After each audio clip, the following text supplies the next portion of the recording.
السلام عليكم خوتي خواتاتي، لاباس عليكم؟ واش اخباركم؟ صحتكم مزيانه؟ نتمنى تكونوا بخير. اليوم جبت لكم واحد الطبق اللي هو تاع التقليه. كل واحد والطريقه اللي كيدير، كل واحد والطريقه ديالو. نتمنى تعجبكم ان شاء الله. ودابا ندوزو المقادير.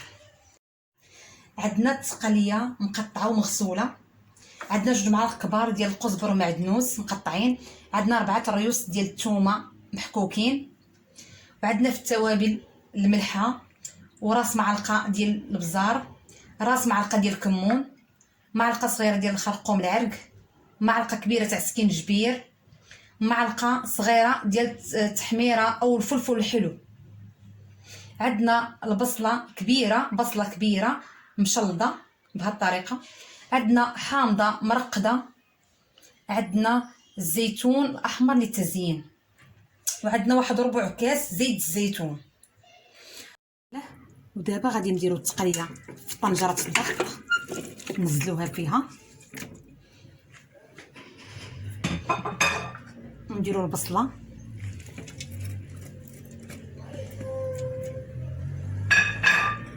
ونديرو الربيع والقزبر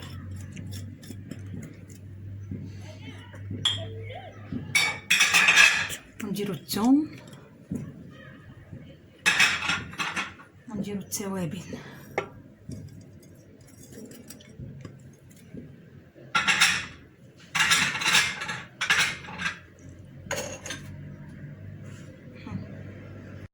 ودابا نزلو داك ربع كاس تاع زيت الزيتون، حيت التقليه فيها ليدام والشحمه وداكشي، كنديرو غير شويه الزيت باش ما تجيناش ميدمه.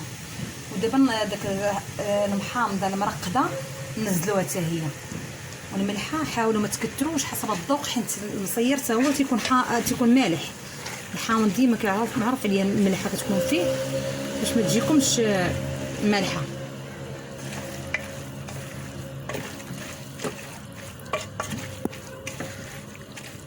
دابا نديرو الماء غليان اللي غادي يطيب لينا هاد التقليه،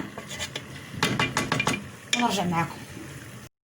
ودابا نزلو الماء طايب غليان باش نطيبو فيه التقليه.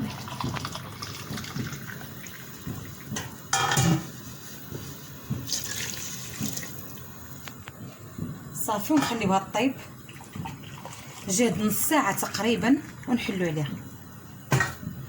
هي التقليه ديالتنا واجده كما كتشوفوا، رافقتها مع واحد الخبيزات ها هما، وبالصحه والراحه. نتمنى تجربوها وردوا عليا الخبار.